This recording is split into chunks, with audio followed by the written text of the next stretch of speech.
on this edition of the Self-Publishing Show. As long as you've got a dead body, you're unpicking their life and introduced to all the people that they used to know to find out how they died. So I think that's more important maybe than trying to come up with something that no one's ever done before, because trust me, everything's been done. Publishing is changing. No more gatekeepers, no more barriers, no one standing between you and your readers. Do you want to make a living from your writing? Join indie bestseller Mark Dawson and first-time author James Blatch as they shine a light on the secrets of self-publishing success. This is the Self-Publishing Show. There's never been a better time to be a writer. Hello and welcome. It is Friday, so it is the Self-Publishing Show with me, James Blatch, and me, James Blatch. Mark is dealing with some family issues. We wish him well with that. So it's just me for this week, and I think this is the first time that I've done it solo. It's a bit like my old radio days, if I can be a DJ for a bit. Okay, so what have we got in today's show? We have an interview with somebody who I met quite early on in SPF career, 2016, I think, maybe 17, and he lived nearby, about 45 minutes away. He'd done very well with the 101 course, as it was called then, LaunchPad as it's called today. And he volunteered to be interviewed to do a testimonial. And so I went along and met him, Jason, very nice guy, and had gotten really well, so ordered himself, built his platform, which is exactly what LaunchPad is all about. And then I kept noticing in the charts him going higher and higher and higher, and then number ones, and then book after book after book. He has had a phenomenal career. He writes regional detective novels. He writes as J.M. Dalgleish. You can look him up. Sells mainly in the UK. It's set in Norfolk, about where he lives. He's a lovely guy. We're proud as anything because he's somebody who basically found the way to find his readers and sell books through our courses. And so I thought it was time we had a proper chat with him and heard all about this journey. So interview with Jason coming up just in a moment. Before then, a couple of things to mention. So Self-Publishing LaunchPad is open for business now. It's open until the end of the month. You can find out all the information you need, whether you want to be the next Jason, the J.M. Dalgliesh, or not. Find a way to find your readers and sell your books, build your platform. All the information you need is at selfpublishingformula.com/launchpad. It's as simple as that. We're going to have some webinars coming up as well. We're going to do a webinar on how to find and get your first 10 reviews. We're also going to, I think we've got another webinar coming up after that, but I'll keep that secret for now because it's probably not confirmed. Don't forget, you can support the podcast at patreon.com/self-publishing show. Always nice to welcome new Patreon supporters each week. We have a blog post out, of course, on a Friday, and it is avoiding comparisonitis as an author. Intriguing. I think that's been written by Daniel Parsons, Avoiding Comparisonitis as an Author. You'll find that on the website, selfpublishingformula.com. Okay, it's also NaNoWriMo. And I've been doing it for the first time since I wrote my first novel, the first draft of my first novel back in 2010. I haven't actually done NaNoWriMo since, but we've decided to go big on it this month. It's a brilliant thing to do. Whatever you are in your writing, whether you're writing a 25th book, like Mark is, or his 35th book probably, or your third book, a novella in my case. It's been, I have to say, for me, it's been fantastic. I had not properly developed a writing routine. I just wake up in the morning and end up firefighting all the stuff in the various companies that I help run, along with Mark and John. And somehow, of course, my writing falls by the wayside. I don't make time for it. I'm too tired in the afternoon and the evening to do it. So I do write. I'm not saying I don't write at all, but there has been days, weeks sometimes without any writing going on. But NaNoWriMo has shown me that it's just a matter of forming habits, as habits is the big thing these days, atomic habits and all that. And so every day so far, and we're now on day 10, I've got up, I've tried to do no emails at all. It's almost impossible to do that. But I've sat down on my sofa in my living room and I've done a writing sprint just by myself. That's the other thing that's really helped me, these 25-minute, 30-minute sprints, which I didn't do before. Got introduced to that this year. I know most of you know all about this and you're old hands at it, because probably if I'm going to say you spend more time just writing or think about your writing career, most of you, I think.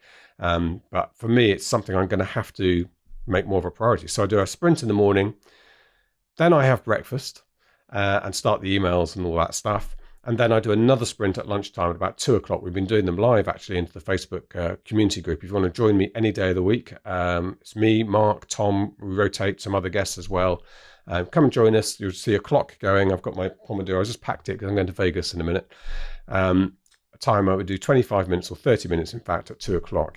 And after that, I've broken the back of my NaNoWriMo target for the day, which is 1,700 words. So I'm going at that point anyway. So I'll do another sprint and go ahead. In fact, I can show you if you're watching on YouTube. I have got to the end of my novella. It's 32,000 words. That is the end. The end, it says. 32,000 words of my novella. And I finished that. That's gone from about, I think, 12,500 words on day one to this completed one. That is the first draft. I have been saying I'm going to rewrite it. I'm now thinking I'm going to read this, mark it up, and then decide whether I just rewrite it fresh because it's in my mind now how the story is going to work, or whether I copy and paste big chunks of this and modify it. I'll decide that having read it. So I've printed it out. I know it's a lot of paper, but I am somebody who, when I want to read something like that, with a pen in my hand, I can't really make notes. I know you can make notes on the Kindle, but I didn't enjoy doing that last time. So for me, that's what I'm going to do. Sorry, environment. Now, as I've been speaking, I've just been told that, that is right. They're correcting me about what blog post it is, but it is avoiding comparisonitis as an author. They gave me the incorrect one first, which I didn't read out. So if you want to take part, it's not too late to start NaNoWriMo. It's halfway through the month, but you're still going to get 25,000, 30,000 words done if you do it from now on. And what difference will that make to your work in progress at the moment? And I, for one, am going to carry on with the 2 sprints a day minimum after NaNoWriMo. Here's my public pledge. So I'll do that in the morning, do another one at 2:00. And then so I'll probably have maybe 1,500 words a day done. And that will transform my writing career. Anyway, enough about me. Just get involved in the community group if you want to join us. It's time for our interview. Dalgleish, Jason Dalgleish, hear all about his success and how he writes, how he sells. And let's see what we can learn from him. And I'll be back for a quick chat at the end. This is the Self-Publishing Show. There's never been a better time to be a writer. Okay, Jason Dalgleish, J.M. Dalgleish, which is your author name. We know you by now. I came to see you a few years ago. I think had you done our 101 courses now LaunchPad, or had you done ads for authors? I'd done 101 and ads for authors by then, yeah. And you were trying to get it going, which is great. You were writing detective books, but I can't help but notice you have had phenomenal success since that time. And I keep seeing you in the Amazon charts and I see you in bookshops. I mean, J.M. Dalgleish, it's been phenomenal. Just tell us about this ride you've been on. Well, it has been. It's been wildest dreams, really. It really has. I think when we spoke, I had 3 books out, I think, and I was doing quite well. And even then it was really thought, this is great, Yeah. And I can't remember how many books I sold at that point, but 3. But I mean, it must have been in the tens of thousands, which was great. But now, that was 2018, I think, or early 2019, wasn't it? We saw you. Certainly before. It was before the pandemic. But it was before pandemic. Yeah, it was early 2019. I should be able to time it because I went off to have a look at the F-35s at Morum after I spoke to you. Yes, you did. They'd only just arrived a few weeks before, so I think that probably was 2019. Yeah, if you listen, they'll probably be over. Yeah, good. I usually come over and shake my window frames quite regularly, so listen out for that. But yeah, I can't remember how many books it was at that point, but since then I'm well over 2 million now, 2 million sales across the board. So wow, that was between 2018 and now. So yeah, it's crazy. It really is. Well, absolutely. Congratulations, and we know it's a really popular genre. Quite a lot of very high profile, in fact, high profile writers in our SPF community are some of those who dominate the charts like yourself in the sort of regional detective mode. But there's lots of people writing in it as well and not having the same levels of success. So there's something about your books and those of Louise, for instance. And who else? I'm trying to think. J.D. Kirk, of course, was at the... J.D. Kirk, yeah. Dave Gatwood, Simon McLeave. Yes. Alex Smith. We're all over, yeah. Yeah, but like I say, it can't be as easy as that. Otherwise, everybody would be doing it. So let's get under the skin a little bit. So tell us, when you started writing those early days, you chose this particular genre right from the beginning, and what tropes were you looking at to include? Initially, when I first started writing, yes, I wanted to go with crime fiction, detective fiction, and I went for the Scandinavian noir, because that's what I was reading and I really enjoyed it. And I thought, well, if I'm going to write something you enjoy. The sort of Stig Larsson era books. Stig Larsson, Henning Mankell, Wallander, yeah. The books, and I mean there are a whole host of them. So they're quite gritty. You don't necessarily get an uplifting view of the human race by the end of the book. You enjoy the book, but you get to the end and think, well, that was a bit depressing, but I really enjoyed it. So I pitched the Yorkshire books, which is what I was writing when I first started. Very much were noir, so very dark, complex plotting, and you sort of get a bittersweet ending, and that's the main trope I say with noir. It has to be quite gritty, it has to be edgy, but believable at the same time. And then when you get to the end, you get a neat little twist, which every crime book worth its salt has to have, and you close it off like that. So you get to the end and you think, well, yeah, maybe the good guys win, but there's always a cost or something. So that's why I pitched the first series out. So I wrote 6 books in that Yorkshire series. And while I was writing probably book 4, I thought there's a market for this, and it's a huge market, and I was selling quite a lot of books. And I thought, well, I want to broaden what I'm writing. And so I had to do that thing that I think a lot of indies do, which we do with a series that's successful. We think, do we branch off in that world with a character we've already got and try and take the readers with us, or do we write something completely different? And I agonized over that for months. And in the end, I thought, no, I'll write something different. So still police procedural, still crime detective, but not so noir, not so dark, maybe. I mean, I said to my editor, I'm going to write something a bit more cozy. And she read the first one. She said, this isn't cozy. I don't know what you think cozy looks like, but it's nothing like that. And I was like, okay, fine. You're too hardened. It wasn't as dark. So I made it more character driven, still complex plotting, all the things that maybe my name was getting known for, but just try to widen it and make it more character driven, more character based. And that was the Norfolk books, which have they just blew the Yorkshire ones out of the water, and it was like, okay, that works. So I went with that. Yeah. So, I mean, we should say you live in Norfolk, in North Norfolk, a lovely part of the world, actually, is where we take the dogs to the beaches up there. I'm probably about 35 miles, but an hour's drive from you, because that's also Norfolk. I was going to say that's Norfolk. Yeah. I don't have motorways here. No motorways. Okay, well, so the first, I mean, I do think that's interesting, the kind of gritty, downbeat nature of those crime books, because it's a relatively modern thing, I think. If you look back at crime, I mean, obviously Agatha Christie kind of is the typical cozy mystery writer, but probably back in the 20s when she was first writing, 20s, I think, first writing, that probably counted as fairly violent, reading about deaths and murders. But even when detectives got into their swing of things a bit later on, there were, I mean, I'm thinking probably the Morse era type thing. They were still kind of likable and something wholesome about the main characters, and there usually was something satisfying and uplifting in there. And then the Scandi stuff came along. Did it sort of come out of nowhere, where it had this dour feel to it and there wasn't really a winner at the end of it? I would say so. I mean, I wouldn't perceive myself an expert on that, but I do think that that's how that sort of Scandinavian crime has sort of become a genre of its own, and I think that was the reason for it. I think it's permeated through into the Tartan noir and I think Celtic noir, which never quite took off in the same way as the Scottish books did. I guess it has its roots in the old American noir, doesn't it? Which probably was the Raymond Chandler stuff, which he was a glass half full character anyway, wasn't he? So but grittier. And I love the Stig Larsson books. I loved Wallander. I have to say, cheated with Wallander because I only ever watched the TV series. I haven't read the books. They're supposed to be brilliant, but I love the Stig Larsson books, particularly book 1. And yeah, but you're right. It is a particular thing people are reading and expecting. So you moved away from it a little bit. Now, how did you change that tone? You attempted to change the tone. You were told you hadn't been successful, but is it a tonal change from Yorkshire to Norfolk?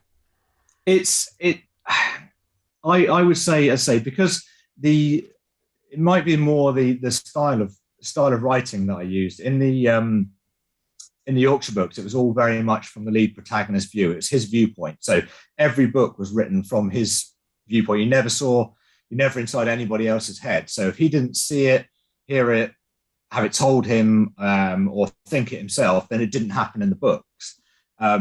Which I don't know whether I didn't think about that when I first wrote the book. And trust me, when you get to book 5, it becomes quite tricky to really keep everything in one person's mind and keep the books fresh and entertaining. So when I went to the Norfolk books, although I kept the complex plotting, I thought I'm going to introduce more characters so you can have different characters, different viewpoints, who maybe each chapter then is from a different viewpoint.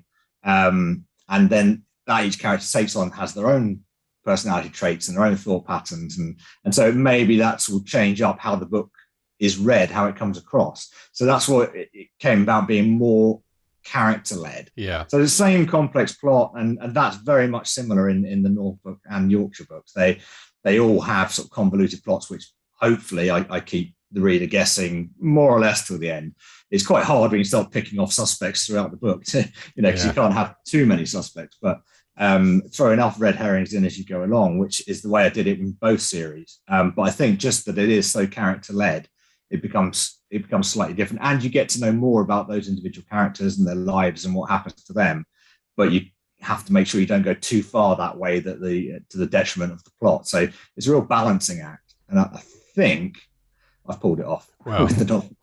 The results seem to suggest that, don't they? Yeah, it must be about a lot of balancing acts, I think, in writing a mystery where you're talking about how much you reveal, how much you conceal, and the red herrings. You don't want them to be too signposted and the reader to think, oh, this is obviously not him because it looks like it's him, type thing. But at the same time, I suppose there's a sweet spot in that you want, I think, what's his name, the Da Vinci Code guy, Dan Brown, does this very well. There's a sweet spot in writing so that your reader is up and probably just ahead of the story, because that's satisfying for a reader to get to the end and thought, I did work this out. I think it's probably the sweet spot, rather than it being a complete, oh my God, I never thought it was going to be them. Absolutely. I think if you don't drop enough in there for someone to figure it out, when you get to the end and you say, here's this character you've never heard of before, who's never been mentioned, and it was him, and you think, well, I think you feel a bit cheated as a reader, because you think, well, how am I ever going to figure that one out? That's terrible. So you have to give some, and it is, like you say, the balancing act. You can give too much away, and some people will get it quite early on. But what I try and do is, even if I not choreograph it, that it is that person. I wrote a book a couple of books ago, and a lot of people guessed who it was. But when they came to me and said, I knew it was him, I'd guessed that from about halfway through the book. I said, but did you know why?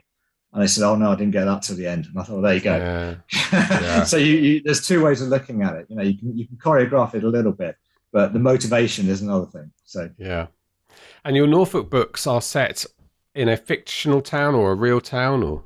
No, they are set. They are set very much in the area. I don't have a fictional town. What I did do, because I couldn't settle on where the town was going to be, which one I'd do, because in the North Norfolk coast, which is where the books are written, they are quite small towns, and they all have their own police stations. They all have their own small CID units. The bigger towns will anyway.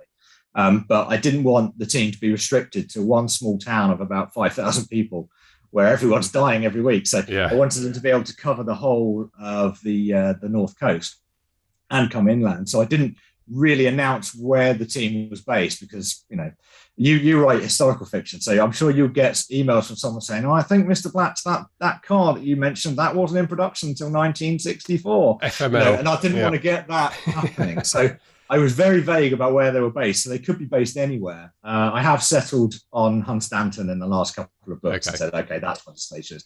But I'm still having them go everywhere. And I will get some emails from people saying, well, I think that would have been covered by Sheringham. But police constabularies, as we used to call them, they are organised in counties in the UK. So I think that's feasible, that they'll cover that area.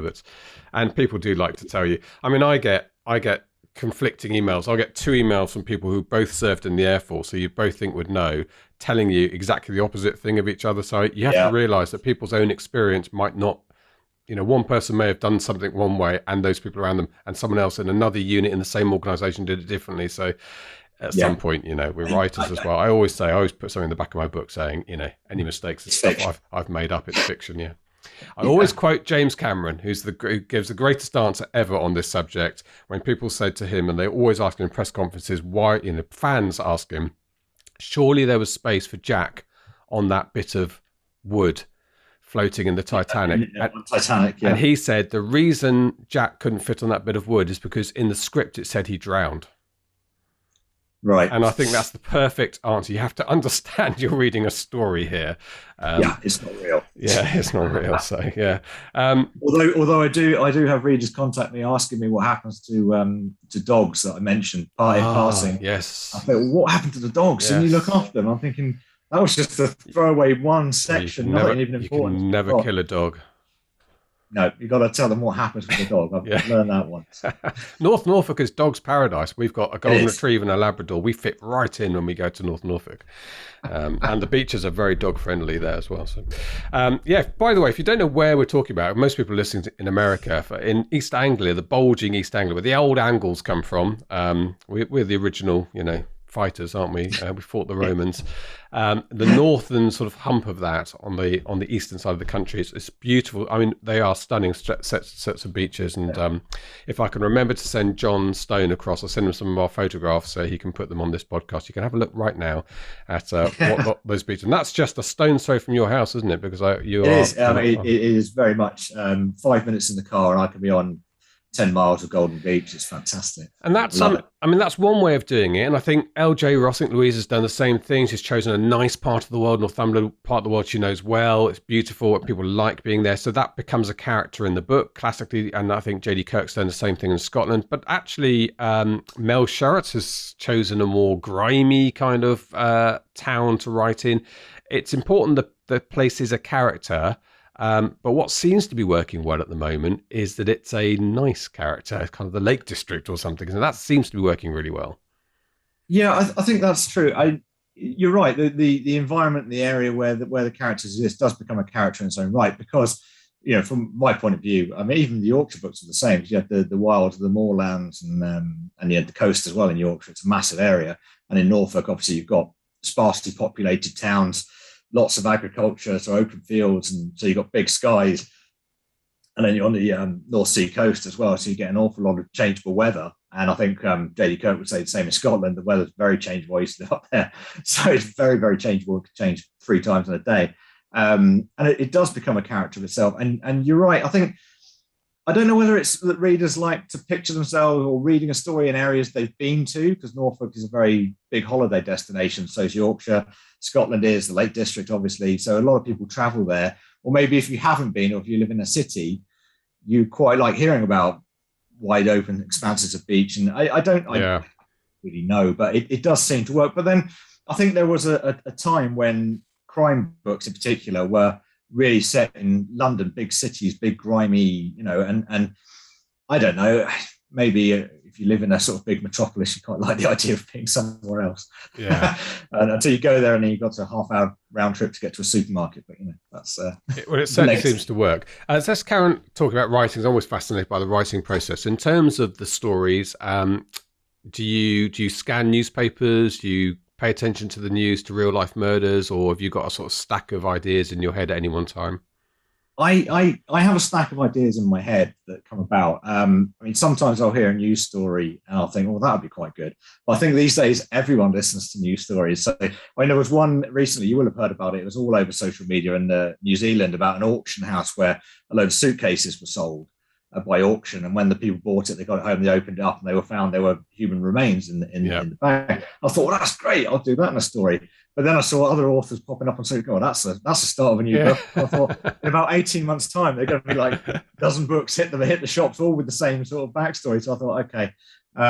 So I don't tend now to look at news events. I tend to just imagine them myself, which is slightly disturbing for my wife and friends because they do think, where on earth I get these ideas from. But quite often they just come into your head. I mean, the books by the nature are quite formulaic. So, you've got your set of characters, and you've got to introduce new characters who are going to be the suspects, and you have to find a body somewhere. And then it's about exploring the backstory to how that person ended up where they were.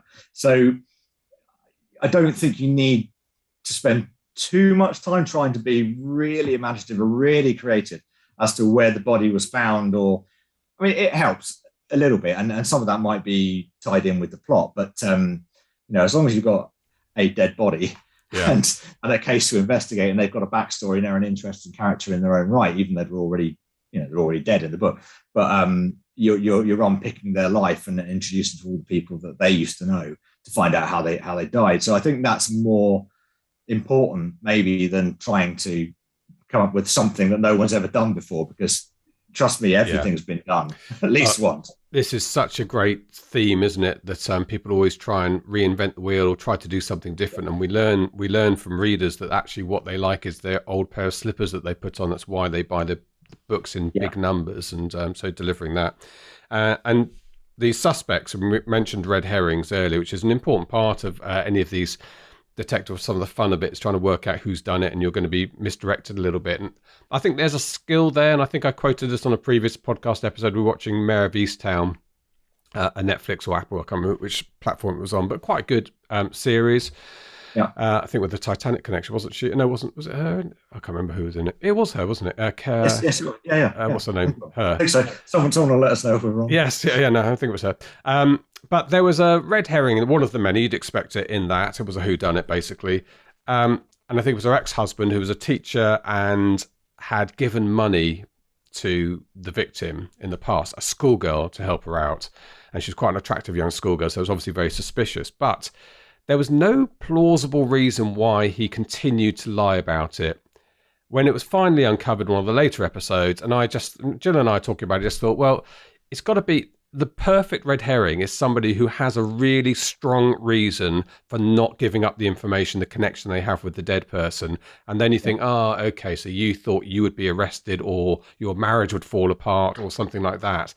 So you have to work at that. And I think we get quite a lot of these stories now that readers and viewers like me are becoming slightly more savvy to that misdirections. I imagine that's quite a hard part of your story crafting. I mean, I don't find it that difficult, but I think that's because I approach my stories, I try and approach to make them really plausible. All the characters have to be plausible. So suspects have to be plausible. They have to have the right motivation. And like you say, they have to have a reason to keep quiet if they're not saying something or giving something up voluntarily. And what I would do is often it's not, there'd be maybe in that example, they'd be keeping their mouth shut, because if they said that, then there's something else that would come out, and that's what they're trying to hide. So it's not they're trying to hide that they could have killed this person. They're trying to hide something else in their life which would be exposed if they point that out, which sounds a bit complicated, but it's not that difficult to do. No. And if the character's plausible and their motivation is plausible, then it comes across as to the reader as, you won't do what you did there, where you said, well, that wouldn't happen in real life.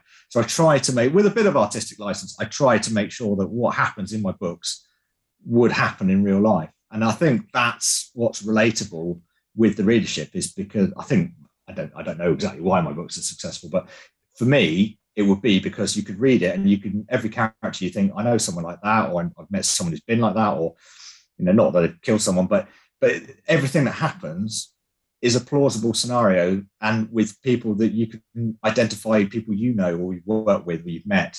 And if you can do that, then I think you've not got it made, but you're kind of most of the way there, because someone can read it and they won't think this is too fanciful, this is too outlandish. But at the same time, you don't want it to be boring, because it's a distraction from people's lives. So there is a balance. I don't think I find it too hard. No. Haven't done yet, anyway. That's good. You're obviously good at it, Jason. Well, perhaps. Yeah. Must be. Well, I'll let you say that, James. That's great. Yeah, must be what it is. Yeah, I mean, I think back to my BBC reporter days when I used to do quite a lot of crime cases. I mean, I've sat in many court cases, usually just for Judgment Day, because the day we used to cover.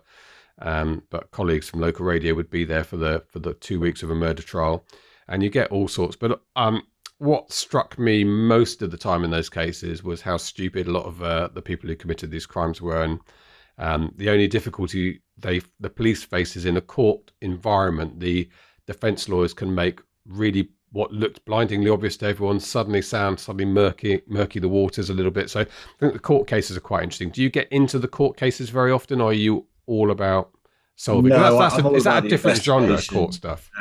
I'm all about the investigation, and I think possibly one thing that anyone could throw at me is that at the end, they when they work out who it is, quite often the person will confess, but maybe they're forced into a confession. They realise there's no point in denying it. So then you find out the motivation of exactly what happened and why, which maybe in real life, the most killers will keep their mouth shut until they're convicted. Even after they're convicted, they'll still protest their innocence. But I think that's part of the reality when you're writing these books. You have to have, or a TV series or whatever. That how many times have we seen on television where they sit the guy down and within 10 minutes they've given them the evidence and they hold their hands up and say, "Oh yeah, okay, it was me."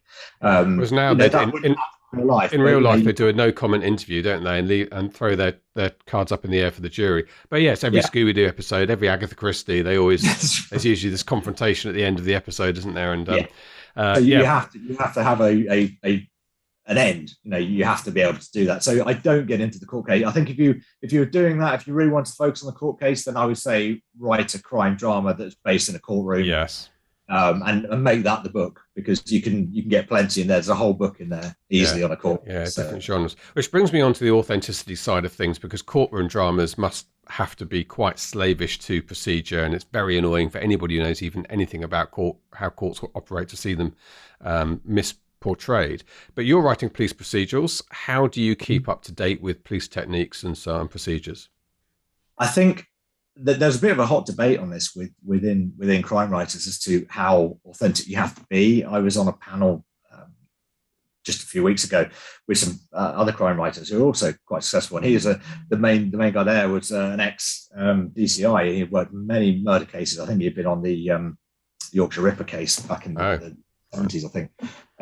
And he was very adamant you had to be absolutely bang on with your procedure and 100% accurate, and some people write like that, and then there are others who are a bit more like me, are a little bit more flexible, and we'll bend it a little bit. And my murder cases will usually take place over a week maybe, and by the end of the week they've worked it out, whereas in real life most murder investigations might take 2 or 3 years. And they'll be working 3 or 4 different cases at the same time while they're doing that. And it takes 3 months to get stuff back from the lab. Presumably in your books it comes back fairly quickly. Minimum 6 weeks. Yeah, and that was pre all these austerity cuts. So I've no idea how long it takes now, but they'll probably lose it in the post as well. So I think some people are more procedurally based than I am. My father was a policeman, so I grew up around policemen. He wasn't a detective, but I did know a lot of policemen, so I kind of have an idea about how the police worked. Anyway, granted, this is going back 30 years. I mean, things have probably changed quite a lot. But I do have a lot of serving and former police officers who read my books and drop me emails, and some that I speak to on a fairly regular basis. And they love my books and they think it's great because they know the difference between fiction and reality. And you can have a book that is totally 100% procedurally correct, and that's fine. Personally, I choose not to do that because I'm more interested in telling a story rather than reenacting what the police do in real life. So I do stick to some of it, like the forensics. I'll do quite a bit of research on forensics. I won't just make up something that they could figure out. I will stick to real science, and that's just a lot of internet research. And now I have quite a large readership. And I can go to people who, forensic pathologists, and say, look, is this? And they'll say, yeah, you can get away with that, or maybe not. And I will change it now. I'm not saying everything's 100% perfect, but I try to, again, keep it realistic. So I don't get hung up too much on procedure because I just think it would make it quite dull. I'm about the pace of the storytelling. I want people to go sit down for an afternoon or a couple of evenings or however long it takes them to read my book and just be entertained, but keep it realistic. So I don't get too obsessed about that, and I don't get that many emails saying that's ridiculous. So I must be doing that. Okay. Yeah, and I think that's right, because actually, even if you watch a true crime, there's quite a good series in the UK In fact, most of them are set around here in Cambridgeshire Police Force. Excuse me, I can't remember what it's called now. It might be 24 Hours in Police Custody, something like that. Yes, One of these reality series. But I often think about that is that they're heavily edited, right? So they'll show a murder investigation from beginning to end, but obviously they're not going to show you 24 hours a day. So they show you in an hour what happened over 3 months or 4 months, and it can be really interesting. But that's the same thing you're doing for people who are critical about, or it takes longer than that. So even watching it factually, it's impossible unless you want to stand around in a police station for 3 months to understand, or who would be interested in that length of time. So you're doing the same thing, aren't you?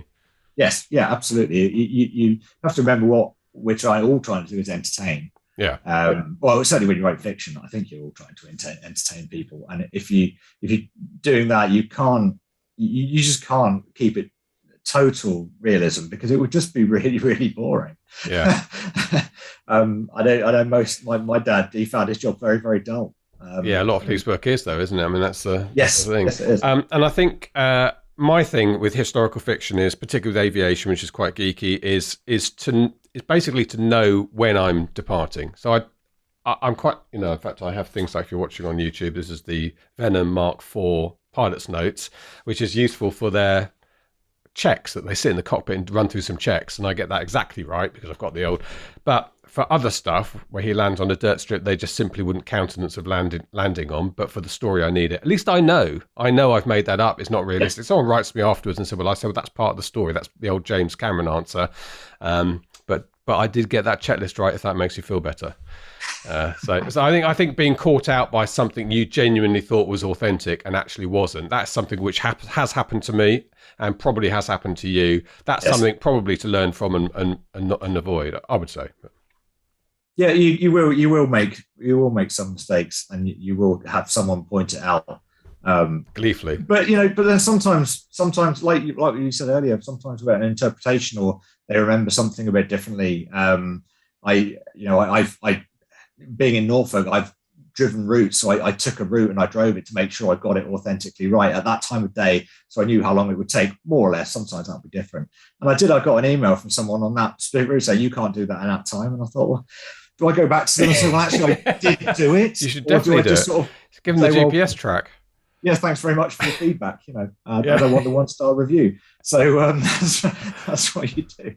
That is annoying, isn't it? But I'd love you to have been pulled over by the police on that journey, and then to explain that you were just casing out a murder, a body dump.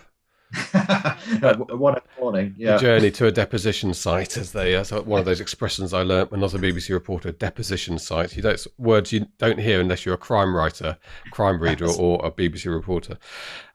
Okay, let's talk a little bit about the practical writing process. We're actually recording this interview on the 1st of November, and it is NaNoWriMo. I'm actually doing it this month because I'm trying to get my third book done, and I'm ahead. I'm 45 words ahead of the game.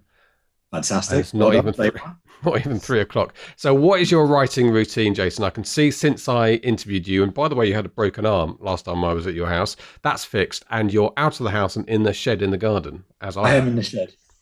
Yes, I am out of the house in the shed now. But it is a warm shed. I think I went out into the shed after you visited, and I was in there over one winter with no insulation and just an electric heater and with gloves and a woolly coat on. Right. I thought, no, I'm not doing that. And come lockdown, I thought I'll insulate that and I'll do it up and it'll be great. And I finished it about 2 weeks ago, hence no furniture in the background. So I'm only just come out here, so I'm not quite settled in yet. But writing, what I do is I'll try and write every day. When I've got a book on, I will write every day, and I will aim for minimum 2,000 words. And when I'm in full flow, anything between 2,000 and 5,000 words. Now, that does vary, and it depends. I still do everything I used to do with school runs and drop the kids off in the morning. So I'll take them to school, and I'll come back and hit the keyboard, and I'll be there all day until I go and do the school run again. When I'm really into a book, I'm quite obsessive, so it will be pretty much every day until I get that book written. And I aim for 4 books a year, right? Which it's doable. It's about 3 months per book, including editing and rewrites and that type of thing. So I'm not doing 2,000 to 5,000 words every day of the week. That just wouldn't be possible, I don't think. Some people maybe, but not me. but yeah, it's quite full on to do 4 books a year for me. That's quite full on. Whether I'll do that every year, I don't know, but I've certainly done it since 2018, and I'll do it again this year. And I've got plans for next year as well, because I've got another series I'm planning for next year, right on top of what I'm already doing. So yeah, I'm pretty full on. But yeah, if I hit 2,000 words a day, if I hit 2,000 words, I'm happy. If I don't, I'm not. Yeah. Well, that's 2/3 of a book a month, isn't it? So, which is about right for where you need to be. And obviously, there's a certain amount of plotting that goes into your book. Is that done? You write that stuff down, or so just plot it in your head before you start writing, or? No, what I do is I'll know how the book starts and I'll know how it ends.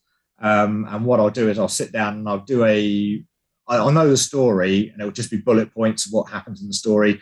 And I will do a chapter plan, but each chapter might be a paragraph, it might be a sentence, but I know in that chapter, and it's flexible, I'll move it around. But I'll know the beginning, I'll know the end, and I'll have a rough chapter plan for around 30 chapters, and it might increase or decrease. I'll move things around as I go, but I know roughly what I'm going to do, and then from then it's just straight out my head onto the page. And do you write in Scrivener or Word? I do write in Scrivener. I used to write in Word, and I thought everyone talked about Scrivener, and I thought no, I'm just going to keep doing what I do.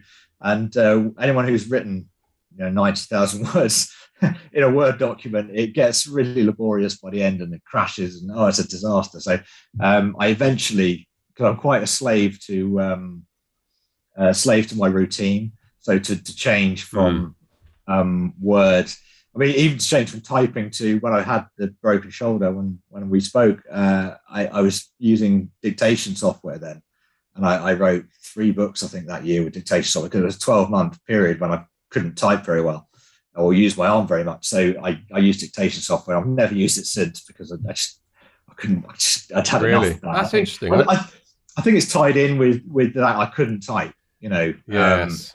It worked for me because I had to work. So it did work. But after that, I've never used it since. But then I did go to Scrivener, and I find Scrivener really useful for those who don't. You can lay out your plan, and you can drag it around the page and change things very, very quickly. And it's really fast and easy. I haven't got any shares in Scrivener, or I don't get any affiliate links or anything. But if you do, get used to it. It's really useful. I like it. Oh, I love Scrivener for that. I was the same as you. I mean, everyone writes in Word because you don't know anything else exists when you first start writing till you get into the author community. I think my first novel, though, which eventually became 196,000 words, but it certainly got up well over 100, 130, 140 in Word. And you'd sit there for 1 minute waiting for it to load when you first open it. And then it became completely unwieldy to do anything. And I don't know how people do. Some people swear by it. Maybe the people who write 60, 70,000 word romance books, and they're neatly sort of formatted, so they're all formatted formulaic, so they know. I don't mean that negatively. I never mean that negatively, but they know where the beats are back in the manuscript. Might be a bit easier, but anyway, yeah. And then your editing process, Jason, you have the same editor for the books, or? I have the same editor. She's a freelance editor. She's great. I mean, she's a writer in her own right, and I will deliver her quite a clean manuscript. It's not too much for doing, and she goes through it. She looks at pacing and plotting, not so much on punctuation and grammar and that type of thing, because I have a whole team of beta readers and proofreaders to do that. So I finish the book, I send it off to my editor. She looks at it for pace and tension, and maybe comes back with some suggestions, and then I do a rewrite. Then it goes off to my beta team and proofing team. It passes through about a dozen hands really before it then goes out to my ARC team for prior to publication. So probably 12, 13 people go through my book before it actually goes out to the ARC team and is published. And even then, some of the ARC readers come back with, well, you missed this or you missed that. Right. So there's always going to be something. But yeah, it's pretty polished now. The people I have, they're great. I do rely on them. Many of them are just come by way of being fans. I've got in touch and pointed out errors, and I think, well, that's pretty good eye for detail there. Do you want to carry on reading my books? And some of them have said yes, and some have come and gone over the time. But I have a core group who are fantastic, and they are, the way technology is these days, they're in Australia and New Zealand, Canada, America, all over the place, and they are really helpful and very enthusiastic. And I think if they're really enthusiastic about your work, they really want it to be good and they want to pay attention. So I'm really indebted to those people. But it's quite a simple process. I do it the same every time. I'm not, I don't. No one is. They have to do it, and they have to do it by a certain time. I give them plenty of flexibility, and if they're busy with the live, they don't do it. Some maybe drop out, for one particular book because they're busy or what have you. But they're a really great bunch, and they really help me deliver a book that's fit for purpose. Great, brilliant team. And in terms of marketing, Jason, first of all, are most of your sales in the UK, or do you do well in the US and other countries? I do. Most my biggest market is the UK. That's not surprising. It's UK regional crime fiction. I'm about 65%. I might get my maths wrong here. I'm about 65% UK, 22% US. So it's significant in the US. And it used to be bigger. But I've started the translation process. So I think the Norfolk books, the first 10 Norfolk books are now out in Germany. And that is now worth probably about 16% of my overall revenue, just on those 10 books, no audio books, just purely Amazon based. Translated into German. Translated into German, yeah. So that's a slightly different process. I use a translation company, and they have two editors, two linguists, who one translates it and the other one proofs it. And how it works, I think, in reality, is that the two of them translate it together and iron it out as they go along, rather than go from one to the other. So that's gone really well. Fantastically well. That's growing. I think the revenue there went from 3%, I think, in Germany to now 16% plus, which is just incredible. And they're doing really well there as well. And then Canada and Australia, but it's unsurprising really, because Canada and Australia, I don't do any advertising for at all. So it's just organic from people finding my books or being on my mailing list or whatever. I only advertise really in the USA, UK and Germany. The expense of translation is prohibitive, I think, to quite a lot of people. Obviously, you're doing well enough that you can fund it, but you've paid off those initial costs now. How much do you think you paid? £7,000 on a book, or I pay more than that. I do use. I think it would be described as a premium service. I don't know, but you can pay around £7,000, and that would have got me, when I was exploring it, around £7,000 would have got me one linguist or one editor, if you like, who did the translation. So I pay extra to have the two. Okay. And then they pick each other up on things, and I just think you get a cleaner manuscript, because I don't speak German. I can maybe fly in and order coffee and food and that type of thing. But I certainly can't. I can't pick up any errors in a book. So because I can't do that, I have German friends, but obviously they've got better things to do than reading all my books and proofreading them for me. So I pay the extra for it. So for me, it's about £10,000. I think it's £10,000 to £12,000, but it's a series, so I get a series discount, and still the best. 10,000. It's a lot of money. Yeah. It is a lot of money, and it does take a long time to pay back. And I didn't start with the translations until I was already very well established, primarily for that reason, because it was still a gamble. I've no idea how popular English regional crime will be in a German market, or Germany, Austria, and German-speaking countries. So it was a bit of a gamble, and it is an expensive gamble. But like you say, I was established, so I could take a punt and see what happened. And for me, it's worked. So yeah, I think it's great. Yeah. And in terms of the copy for adverts, you said you run adverts in Germany. Get that. Go on. In Germany, I only run Amazon ads. Okay, so you don't need copy, yeah. So there isn't any copy to use. I did run a few Facebook campaigns. I employed some freelance marketers in Germany to run some Facebook ad campaigns, which worked well. But I did fall foul of the Facebook algorithm over there, which kind of put me off doing it again.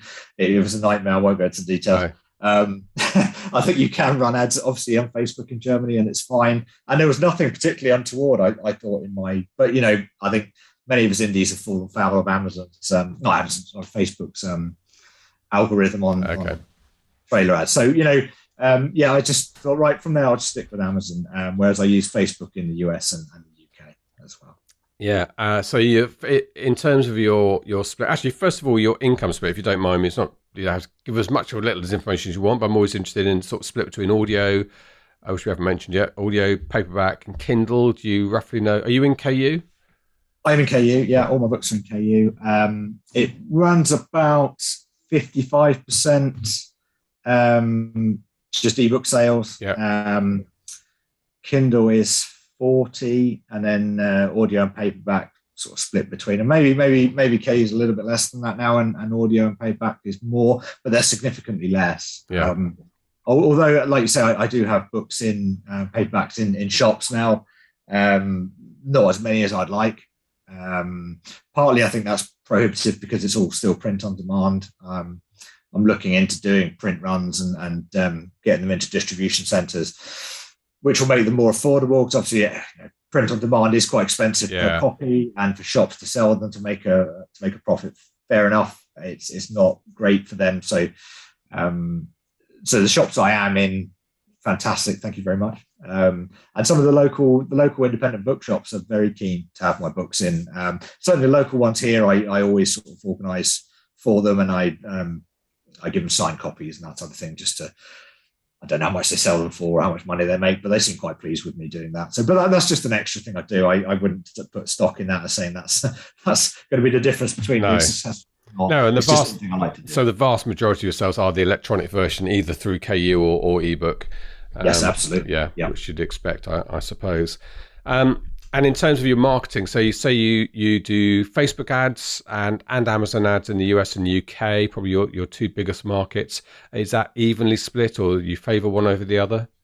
It tends to go in cycles. For a while, I was doing mainly Amazon, and I use Facebook for launches of new books.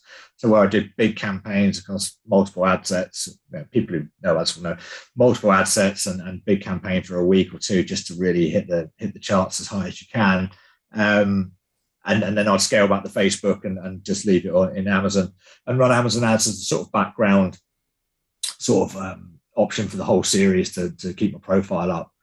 That's kind of changed now because Facebook, I found it being a bit more responsive. So we do tend to, I say we because I have guys who do this for me now. I used to do it myself, and it was just, you know what it's like. But I do. Now I can pass it off to somebody else's headache. Is that an agency, or you do employ virtual assistants? It's a marketing specialist who does primarily books, and then he has a contact who does Facebook. So he sort of looks after the Amazon, and the other guy looks after Facebook, and together they sort of work it out. And I just have them on a retainer on a monthly basis, just to take care of it. So they know what they're doing. They're data analysts, and they crunch numbers much better than I would. With me, it was always lick your finger and hold it in the air and think, that looks like it'll work. Whereas they're more responsive with what they do. So I let them get on with it. But now certainly we do run Facebook ads all the time now, not just around launches, but in the background for the series as well. Yeah. Brilliant. Wow, it's been a pretty thorough grilling, Jason. You've stood up well to it. You haven't wilted under but I need to know everything, obviously, when I do these interviews. I'm so happy for you, so pleased for you, and it was really nice coming to see you all those years ago. We should say you broke your arm wrestling an alligator, didn't you?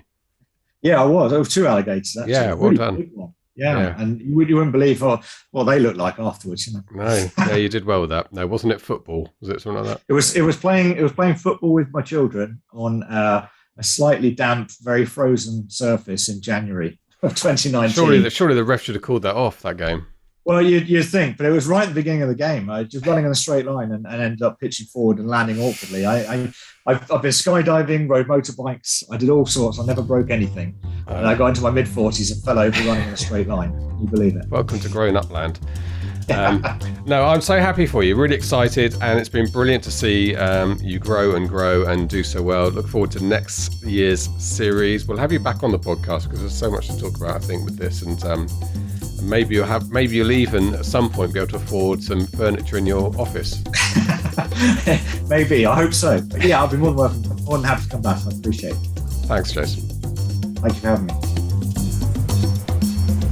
This is the Self-Publishing Show. There's never been a better time to be a writer. There he is, Jason Dalgleish. Thanks very much to Jason for joining us. And you even saw some pictures of my gorgeous dogs, if you're watching on YouTube, on those beautiful beaches. Brancaster Beach is our favourite beach. It's full of Labradors in North Norfolk. I'm so pleased for Jason. He's such a nice guy, and success has been a happy sight to see, particularly, and I didn't mention it in the interview. I said to him after, we forgot to talk about the courses. I'm not very commercial, but it is, I promise you, I'm not making this up. He will tell you it's because of the LaunchPad course, as it's now called, that built his platform and enabled him to get to where he is today. He's also a brilliant writer, by the way. That's the other thing, of course, but you are as well. Okay, right. I think that's it from me flying solo. Hopefully Mark will be back next week. I am literally about to fly. This is my passport in my hand. I'm driving down to the airport straight after this. I'll be in Vegas next week. This will go out, I think, maybe next Friday while we're still there. Just, you might be able to say hello if you're around. But otherwise, retrospectively, I hope you said hello to me in Vegas. That's it. All that remains for me to say is a goodbye from him and a goodbye from me. Get show notes, the podcast archive, and free resources to boost your writing career at selfpublishingshow.com. Join our thriving Facebook group at selfpublishingshow.com/Facebook. Support the show at patreon.com/selfpublishingshow. And join us next week for more help and inspiration so that you can make your mark as a successful indie author.